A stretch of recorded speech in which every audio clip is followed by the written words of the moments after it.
I would say that I've had a pretty good experience at university. I don't want to just be paying all this money to just have a degree if I'm not actually interested in it at all.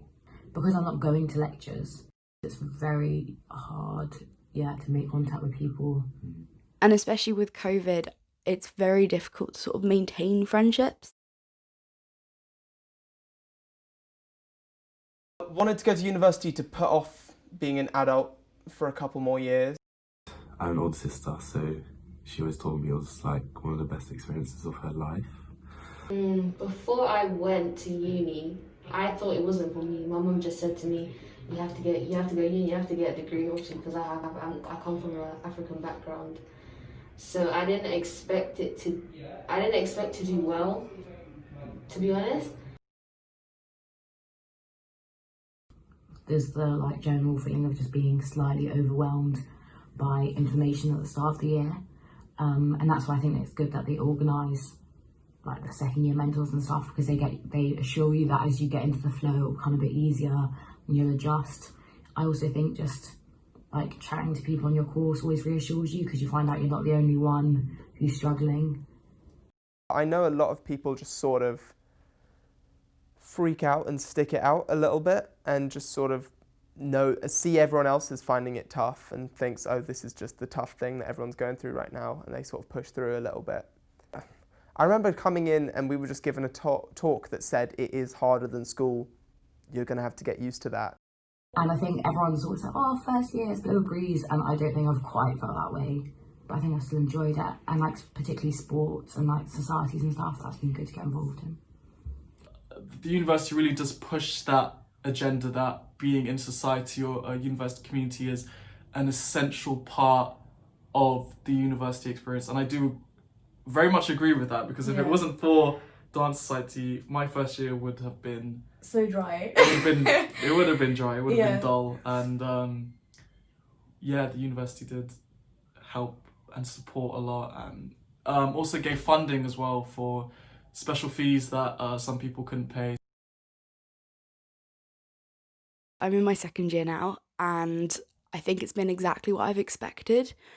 It's been challenging, it's been really exciting, I've really enjoyed the content, and I think that's really important, because you have to enjoy what you're learning, otherwise you won't have the motivation to work hard towards it. We had such a good lecturer. Even though he didn't necessarily give out the slides before the lecture, what he did was he gave out a worksheet that you sort of filled in as he was lecturing, so it helps you engage during the lecture. And there are some layouts by certain lecturers that I find a lot easier when they break it down into lots of parts, so you're not reading one big text or watching one big video at one point in time, because that means you slightly zone out.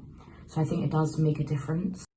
Email response time is very useful, because lots of my lecturers get back to me so quickly when I have any queries. I would make it more interactive and actually do exercises where I'm on my feet, so at least I get to grab the knowledge at that point, instead of just sitting at the back of the classroom and I'm just wondering when this is going to end.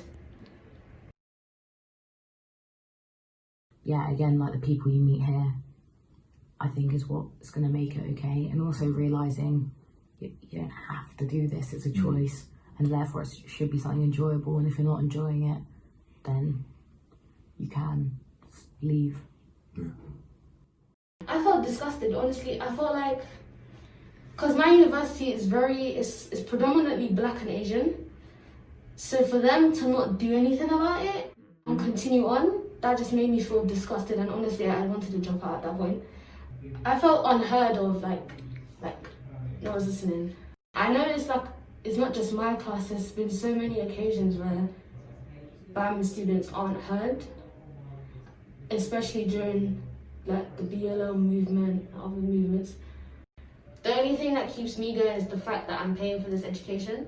One of the major things personally that I would think stops people from dropping out would be supporting them and understanding what's going on in their lives and being able to offer accommodations for that. So whether it's taking a year off then coming back, or financial help, or counselling or therapy or things like that.